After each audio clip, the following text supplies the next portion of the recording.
السلام علیکم ورحمۃ اللہ وبرکاتہ۔ نحمدہ ونصلی علی رسولہ الکریم، اما بعد فاعوذ باللہ من الشیطان الرجیم، بسم اللہ الرحمن الرحیم۔ آج ہم حدیث نمبر 350 پڑھیں گے، جو باب صلاۃ الجمعہ سے شروع ہوتی ہے۔ لفظ جمعہ کو جمعہ، جمعہ اور جمعہ 3 طرح سے پڑھا جاتا ہے، یعنی میم پر جزم بھی پڑھی جا سکتی ہے جس طرح ہم لوگ کثرت سے کہتے ہیں جمعہ، اور زبر بھی پڑھی جا سکتی ہے اور پیش بھی جمعہ،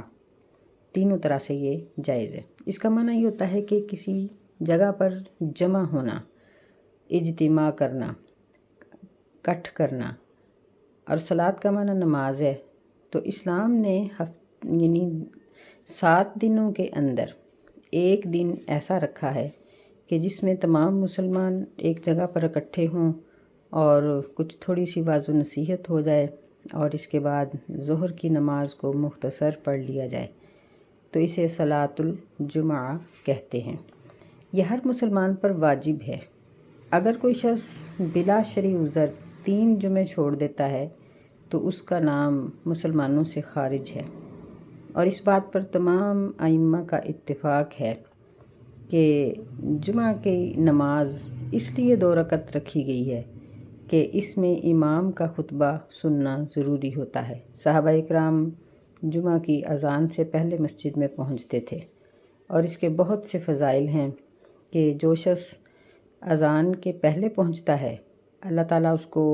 درجے عطا کرتے ہیں، یعنی پہلا درجہ، دوسرا، تیسرا، فرشتے اس کے درجات کو لکھتے جاتے ہیں۔ لیکن جیسے ہی امام ممبر پر بیٹھتا ہے اور اذان شروع ہو جاتی ہے تو فرشتے اپنا وہ رجسٹر بند کر کے جمعہ کے جو الفاظ ہیں ان کو سننے میں مصروف ہو جاتے ہیں، پھر اس کے بعد ان کے درجات نہیں لکھے جاتے۔ اور اگر کوئی شخص نماز کے وقت میں جاتا ہے اور وہ امام کے خطبہ کو نہیں سنتا تو یہ اس کے لیے ایک محرومی ہے کہ ایک بہت بڑے اجر سے محروم ہو جاتا ہے۔ نبی صلی اللہ علیہ وسلم نے فرمایا کہ جو شخص امام کے خطاب کرنے سے پہلے مسجد میں پہنچے اور وہ غسل کر کے جائے، مرد ہے تو خوشبو لگا کے جائے، عورت کے لیے نہیں، مسواک کر کے جائے، اور اسی طرح اپنے جسم کی جتنی زیادہ صفائی کر سکے کر کے جائے، مثلاً غیر ضروری بالوں کی حجامت کر لے، ناخن تراش لے، یا یعنی زیادہ سے زیادہ اپنے جسم کی صفائی کر کے صاف ستھرے کپڑے پہن کے جائے، پھر امام کا خطبہ سنے اور اس دوران کسی قسم کی کوئی بیہودہ گفتگو نہ کرے، اپنے ساتھ بیٹھنے والے کو یا کسی کو چپ کر جاؤ تک بھی نہ کہے، اور امام کے ساتھ نماز پڑھے، تو اللہ تعالیٰ اس جمعہ سے لے کر اگلے جمعہ تک کے گناہ معاف کر دیتے ہیں، اور 3 دن کی اس کو فضیلت بھی حاصل ہو جاتی ہے، یعنی اس کے رجحان کے مطابق یا اس کی تیاری کے مطابق مزید ہفتہ اتوار سوموار کے گناہ اللہ تعالیٰ معاف کر دیتے ہیں۔ یہ اتنی عظیم عبادت ہے اور یہ مسلمانوں کی ایک بہت ہی باعث ثواب اور باعث اجر عبادت ہے، اور یہ ایک شعار ہے، یعنی ایک علامت ہے، نشانی ہے مسلمانوں کی۔ اللہ تعالیٰ نے یہودیوں پر جمعہ لازم کیا، لیکن انہوں نے جمعہ کی بجائے ہفتہ کو اختیار کیا، اور پھر اس کی بھی نافرمانی کرنے کی وجہ سے ان پر لعنت ہوئی۔ عیسائیوں پر اللہ تعالیٰ نے جمعہ واجب کیا، لیکن انہوں نے جمعہ کی بجائے اتوار کو پسند کیا، اور وہ اس کا بھی حق ادا نہ کر سکے۔ مسلمانوں پر اللہ تعالیٰ نے جمعہ کو واجب کیا تو مسلمانوں نے اس کو قبول کیا۔ نبی صلی اللہ علیہ وسلم نے فرمایا، نحن الآخرون الاولون فی الدنیا والآخرہ، کہ ہم دنیا میں بھی سب سے پیچھے آ کر سب سے پہلے ہیں،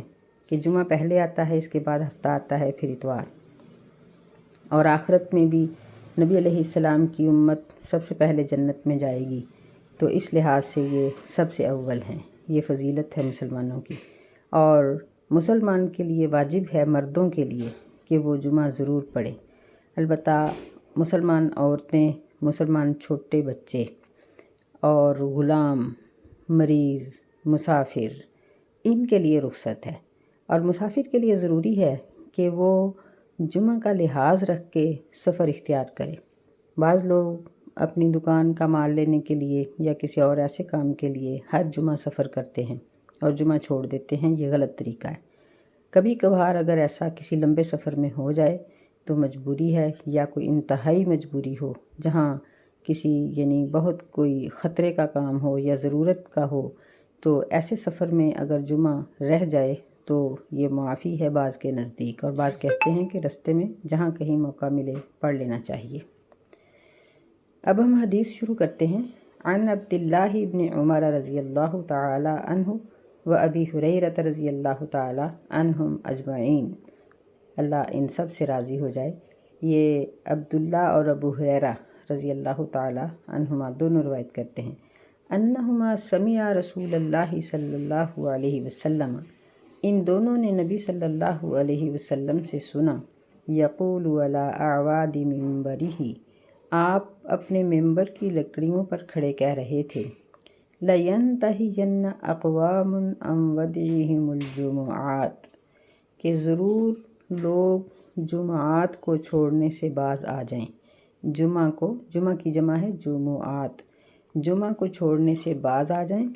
أَوْ لَيَخْتِمَنَّ اللَّهُ عَلَىٰ قُلُوبِهِمْ، یا اللہ تعالیٰ ان کے دلوں پر مہر لگا دے گا۔ ثُمَّ لَيَكُونُنَّ مِنَ الْغَافِلِينَ، پھر یہ غافلوں میں شامل ہو جائیں گے۔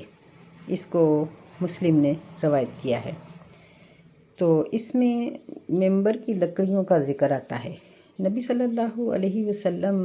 جب مدینہ میں تشریف لائے تو 7 یا 8 ہجری میں آپ نے ایک انصاری خاتون کو حکم دیا کہ وہ اپنے غلام سے کہیں کہ وہ اس طریقے کا ایک ممبر یا یعنی ہوتا تو وہ کرسی نمائی ہے نا، تو اس کو تیار کرے۔ تو اس نے اس کو بہت بہترین قسم کی لکڑی سے تیار کروا کے دیا، جس کی 3 سیڑھیاں تھیں، اور نبی علیہ السلام تیسری سیڑھی پر کھڑے ہو کر خطاب کیا کرتے تھے۔ لیکن بعد میں ممبر کی اور بھی حالتیں بدلتی گئیں، ممبر بہت اونچا کر دیا گیا، اور پھر بالآخر 654 ہجری میں ایک مرتبہ مدینے میں ایک بہت بڑی آگ لگی، جس میں وہ ممبر رسول صلی اللہ علیہ وسلم بھی جل گیا۔ تو جو مسنون ممبر ہے وہ یہی ہے کہ اس کی 3 سیڑھیاں ہوں، اور آج کل ائمہ کرام جب خطاب کرتے ہیں تو ادباً احتراماً دوسری سیڑھی پر کھڑے ہوتے ہیں، کہ نبی علیہ السلام تیسری پر کھڑے ہوئے تھے تو یہ دوسری پر کھڑے ہوتے ہیں۔ تو بہرحال اس سے معلوم ہوا کہ ممبر کا بنانا اور ممبر پر کھڑے ہونا یہ سنت رسول ہے، اور یہ ہمیں معلوم ہوا کہ جمعہ کے چھوڑنے کی وجہ سے انسان غافل اور منافقوں کے زمرے میں آ سکتا ہے، لہٰذا اس سستی اور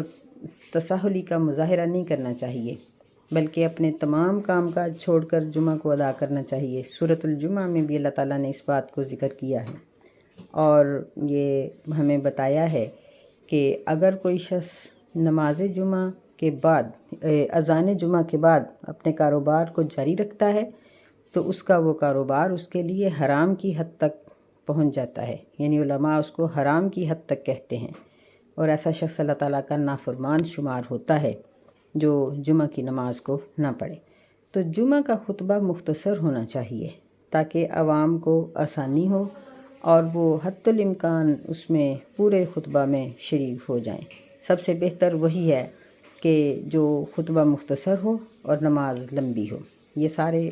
ذکر انشاءاللہ ساری تفصیلات اگلی احادیث میں آتی جائیں گی۔ وعن سلمۃ بن الاکوع رضی اللہ تعالی عنہ، سیدنا سلمہ بن اکوع رضی اللہ تعالی عنہ بیان کرتے ہیں، کننا نصلی مع رسول اللہ صلی اللہ علیہ وسلم الجمعہ، ہم نبی صلی اللہ علیہ وسلم کے ساتھ نماز جمعہ پڑھتے، ثم ننصرف ولیس للحیطان ظل، پھر ہم واپس لوٹتے تو دیواروں کا سایہ نہیں ہوتا تھا، نستظل بہ، کہ ہم اس سے سایہ حاصل کر سکیں۔ متفق علیہ، اس پر بخاری اور مسلم نے اتفاق کیا۔ واللفظ للبخاری، اور بخاری کے الفاظ یہ ہیں، یہ یعنی جو اس میں روایت کیے گئے ہیں یہ الفاظ بخاری شریف کے ہیں۔ وفی لفظ المسلم، اور مسلم کے جو الفاظ ہیں وہ یہ ہیں، کننا نجمع معہ اذا زالت الشمس، ہم نبی علیہ السلام کے ساتھ جب جمع ہوتے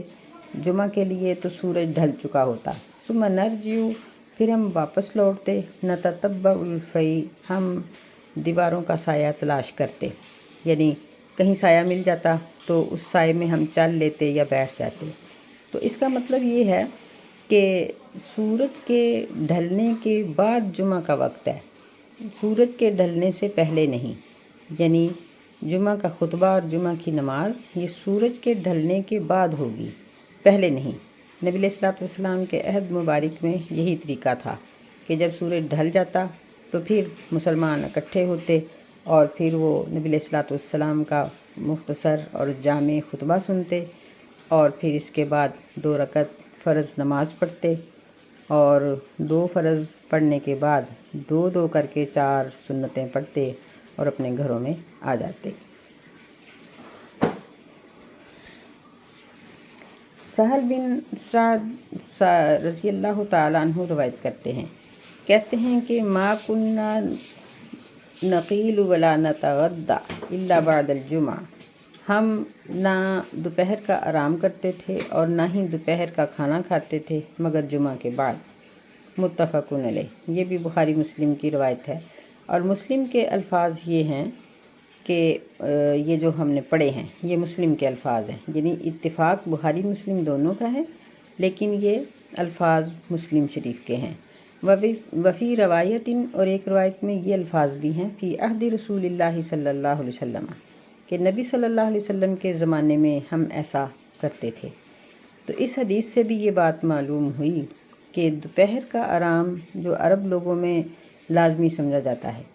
اور دوپہر کا کھانا یہ جمعہ کے بعد ہوتا تھا، اور یہاں یعنی ان احادیث سے جو یہ ذکر کیا گیا ہے کہ دیواروں کا سایہ کم ہوتا تھا اور ہم یعنی آرام کرنے کے لیے ان کا سایہ ڈھونڈتے تھے، تو اس کا مطلب یہی ہے کہ جمعہ کا خطبہ مختصر ہونا چاہیے اور یہ شروع وقت میں ہی ہو جانا چاہیے، یعنی بہت لیٹ اس کو نہیں کرنا چاہیے، اور تمام مردوں کو چاہیے کہ وہ نماز جمعہ میں شریک ہوں، خطبہ سنیں، پھر نماز پڑھیں، اس کے بعد بے شک اپنا کاروبار کریں، اگر کاروبار کرنا ہو یا نہ کرنا ہو، اللہ کا ذکر رات تک کثرت سے کرتے رہیں، کیونکہ جمعہ کے دن کی بہت بڑی فضیلت ہے جو سیدنا جابر رضی اللہ تعالی عنہ سے مروی ہے۔ وعن جابر رضی اللہ تعالی عنہ ان النبی صلی اللہ علیہ وسلم کان یخطب قائما، فرماتے ہیں کہ بے شک نبی صلی اللہ علیہ وسلم ایک مرتبہ کھڑے خطاب کر رہے تھے، فجاءت عیر من الشام، تو شام سے ایک تجارتی قافلہ آیا، فانفتل الناس الیہا، لوگ اس کی طرف آہستہ آہستہ جلدی سے نکل گئے، حتی لم یبق الا 12 رجلا، یہاں تک کہ مسجد میں نہ بچے مگر 12 آدمی، یعنی اس کو ہم یوں بھی پڑھ سکتے ہیں کہ حتیٰ کہ مسجد میں صرف 12 آدمی باقی بچے۔ رواہ مسلم، اسے مسلم نے روایت کیا ہے۔ اس حدیث میں عیر کا لفظ ہے، جس کا معنی یہ ہوتا ہے کہ ساز و سامان سے لدے ہوئے اونٹ، اور اس سے پتہ چلتا ہے کہ یہ ایک تجارتی قافلہ تھا جو جمعے کے درمیان میں آیا۔ دراصل مسلمانوں کو کچھ اناج یا چیزوں کی ضرورت تھی، تو جب یہ قافلہ پہنچا تو جمعہ کی فرضیت بھی ابھی نئی تھی، مسلمان اس کی اہمیت اور مسائل کو اچھی طرح سے نہیں جانتے تھے، تو جب اس لشکر کے اس قافلے کے آنے کی خبر ملی تو مسلمان ایک ایک 2 کر کے اٹھ کر چلے گئے، اور ظاہر ہے کہ ہر ایک کا یہ ہوتا ہے ذہن کہ میں پہلے چیز خرید لوں، ختم نہ ہو جائے، حتیٰ کہ صرف 12 آدمی باقی رہ گئے۔ اللہ تعالیٰ نے سورہ جمعہ کا دوسرا رکوع نازل فرمایا اور اس میں ان کو مسلمانوں کو تنبیہ کی کہ ایسا نہیں ہونا چاہیے، اور مسلمانوں کو یہ کہا کہ جب نماز کے لیے، نماز جمعہ کے لیے اذان کہہ دی جائے، یا ایھا الذین آمنوا اذا نودی للصلاۃ من یوم الجمعہ فاسعوا الی ذکر اللہ، تو اللہ کے ذکر کی طرف دوڑ کر آؤ، وذروا البیع، اور خرید و فروخت چھوڑ دو۔ اور پھر اللہ تعالیٰ نے مسلمانوں کو اس بات کی تاکید کی اور ان کے اس کام پر ان کو متنبہ کیا کہ یہ کام اچھا نہیں ہوا۔ فرمایا کہ جب انہوں نے تجارت کو دیکھا تو انہوں نے وہ سب اس کی طرف چلے گئے، وَتَرَكُوكَ قَائِمًا، اور آپ کو کھڑا چھوڑ دیا۔ قُلْ مَا عِندَ اللَّهِ خَيْرٌ مِّنَ اللَّهْوِ وَمِنَ التِّجَارَةِ وَاللَّهُ خَيْرُ الرَّازِقِينَ۔ اے میرے نبی صلی اللہ علیہ وسلم، ان سے کہہ دو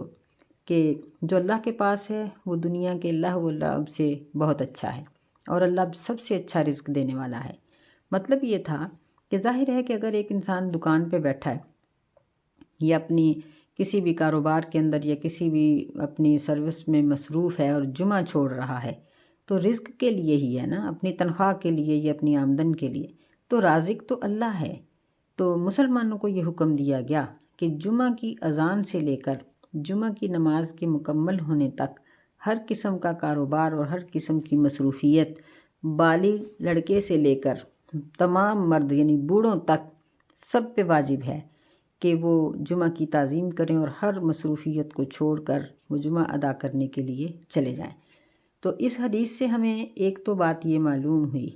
کہ جمعہ کا خطبہ سننا اور اس کی نماز کو پڑھنا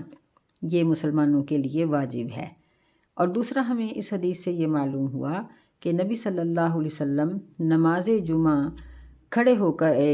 خطبہ جمعہ کھڑے ہو کر ارشاد فرماتے تھے، خطبہ جمعہ بیٹھ کر نہیں ارشاد فرماتے تھے بلکہ خطبہ کے لیے آپ کھڑے ہوتے تھے۔ تیسرا مسئلہ اس سے یہ معلوم ہوا کہ جب اس مسجد میں 12 آدمی رہ گئے تو مطلب یہ ہے کہ اگر جمعہ میں تھوڑے لوگ بھی ہوں تو جمعہ ہو جاتا ہے، یہ ضروری نہیں کہ بہت زیادہ لوگ اکٹھے ہوں تو پھر جمعہ ہوگا، نہیں، جہاں تھوڑے لوگ بھی ہوں جمعہ ہو جاتا ہے۔ وعن ابن عمر رضی اللہ تعالی عنہما، ابن عمر رضی اللہ تعالی عنہما سے روایت ہے، قال قال رسول اللہ صلی اللہ علیہ وسلم، وہ کہتے ہیں کہ رسول اللہ صلی اللہ علیہ وسلم نے فرمایا، من ادرک رکعۃ من صلاۃ الجمعہ، جو شخص نماز جمعہ کی ایک رکعت پا لے، وغیرہا یا اس سے کم، فلیضف الیہا اخری، تو اسے چاہیے کہ وہ اس کے ساتھ دوسری رکعت کو ملا لے، وقد تمت صلاتہ، اور اس کی نماز مکمل ہو گئی۔ اس میں وغیرہا کا جو لفظ ہے اس کا مطلب یہ بھی ہے کہ جمعہ کی نماز ہو یا جمعہ کے علاوہ کوئی اور نماز ہو، تو اگر فرض کریں کہ 2 رکعتیں ہیں یا 4 رکعتوں والی نماز ہے یا 3 رکعتوں والی نماز ہے، تو اس کی آخری رکعت بھی مل جائے تو جتنی نماز رہ گئی ہے نمازی کو چاہیے کہ اس کے ساتھ ملا لے۔ رواہ النسائی، اسے نسائی نے روایت کیا ہے، اور ابن ماجہ نے اور دارقطنی نے، واللفظ لہ، اور یہ اس کے دارقطنی کے الفاظ ہیں، واسنادہ صحیح، اس کی سند صحیح ہے، لیکن ابو حاتم نے اس کے مرسل ہونے کو زیادہ قوی قرار دیا ہے، یعنی ان کے نزدیک یہ مرسل ہے حدیث۔ تو اس حدیث سے یہ بات ثابت ہو رہی ہے کہ جمعہ کی ایک رکعت اگر کوئی شخص پا لے یا کوئی اور دوسری نماز ہو تو اس کے ساتھ وہ دوسری رکعت کو خود ملا لے تو اس کا جمعہ کا ناغہ نہیں لکھا جائے گا، یعنی وہ غیر حاضر شمار نہیں ہوگا۔ اب میرا خیال ہے کہ اس بات کی وضاحت تھوڑی ہو جانی چاہیے کہ خطبہ جمعہ کا سننا باعث ثواب ہے، باعث اجر ہے، جس طرح آگے حدیث آ جائے گی کہ جو لوگ جمعہ کے خطبہ شروع ہونے سے پہلے جاتے ہیں تو فرشتے ان کے درجات کو لکھتے ہیں، لیکن جب خطبہ شروع ہو جاتا ہے تو درجے لکھنے چھوڑ دیتے ہیں، پھر اس کے بعد کوئی درجہ نہیں لکھا جاتا، لیکن ان کی حاضری ہوتی ہے۔ اگر کوئی شخص کسی سفر کی وجہ سے یا کسی مجبوری کی وجہ سے لیٹ ہو جائے اور وہ پھر بھی اس کو جمعہ چھوڑنا نہیں چاہیے، یہاں اس حدیث میں یہ بات صاحب کتاب بیان کرنا چاہتے ہیں کہ اگر وہ ایک رکعت پا لے، یعنی اتنا لیٹ پہنچے کہ جماعت کی بھی ایک رکعت نکل چکی ہے، تو پھر بھی وہ جمعہ پڑھنے کے لیے چلا جائے، جمعہ کو چھوڑے نہیں۔ یہاں مطلب یہ نہیں ہے کہ ہمارے مرد جیسے بھاگے بھاگے جاتے ہیں اور ایسے ہی واقعہ ہی ہر جمعہ ایک رکعت مل گئی، 2 مل گئی، پڑھ کے آ گئے، یہ اجر میں بہت کمی کا باعث ہے، یہ صحیح نہیں ہے۔ صحیح بات تو یہ ہے کہ خطبہ سننا چاہیے، خطبہ لوگوں کے لیے ہی ہوتا ہے نا، اگر لوگ سنیں گے نہیں تو پھر خطبہ دینے کا فائدہ کیا ہوگا؟ تو خطبہ دوسروں کو سنانے کے لیے ہی کہا جاتا ہے، تو خطبے کا سننا یہ باعث اجر ہے، باعث ثواب ہے، درجات کی بلندی کا سبب ہے۔ لیکن اگر کوئی شخص کسی مجبوری کی وجہ سے لیٹ ہو جائے، کسی بیماری کی وجہ سے بعد دفعہ تبھی کوئی مجبوری ہو جاتی ہے، تو اگرچہ نماز کی ایک ہی رکعت اس کو مل جائے تو پھر بھی اس کو جمعہ میں حاضر ضرور ہونا چاہیے۔ وعن جابر بن سمرہ رضی اللہ تعالیٰ عنہ، جابر بن سمرہ رضی اللہ تعالیٰ عنہ سے روایت ہے، ان النبی صلی اللہ علیہ وسلم کان یخطب قائما، کہ بے شک نبی صلی اللہ علیہ وسلم خطبہ جمعہ کھڑے ہو کر ارشاد فرماتے، ثم یجلس، پھر بیٹھ جاتے، ثم یقوم، پھر دوبارہ کھڑے ہوتے، فیخطب قائما، پس کھڑے ہو کر خطاب کرتے، فمن انباک انہ کان یخطب جالسا فقد کذب، اور پس جو شخص تمہیں یہ خبر دے کہ نبی صلی اللہ علیہ وسلم بیٹھ کر خطبہ دیتے تھے تو اس نے جھوٹ بولا۔ یعنی اس حدیث سے کئی مسئلے ثابت ہو جاتے ہیں۔ ایک مسئلہ تو یہ ثابت ہوا کہ جمعہ کے 2 خطبے ہوتے ہیں، اور یعنی پہلا خطبہ بھی کھڑے ہو کر، دوسرا خطبہ بھی کھڑے ہو کر، اور درمیان میں بیٹھا جائے گا، یعنی 2 خطبے ہوتے ہیں اور درمیان میں بیٹھا جائے گا۔ پھر اس سے یہ بھی معلوم ہوتا ہے کہ نبی علیہ السلام خطبہ کھڑے ہو کر ارشاد فرماتے تھے۔ پھر یہ بھی اس پہ معلوم ہوتا ہے کہ نبی صلی اللہ علیہ وسلم ممبر پر چڑھ کے، ممبر پر کھڑے ہو کر خطاب کیا کرتے تھے، اور بعض اوقات ممبر پر چڑھتے تو مقتدیوں کی طرف منہ کر کے سلام بھی کہتے تھے۔ تو اس حدیث سے ہمیں یہ مختلف مسائل معلوم ہوئے۔ اللہ ہمیں سمجھنے کی توفیق عطا فرمائے، آمین۔ السلام علیکم ورحمۃ اللہ وبرکاتہ۔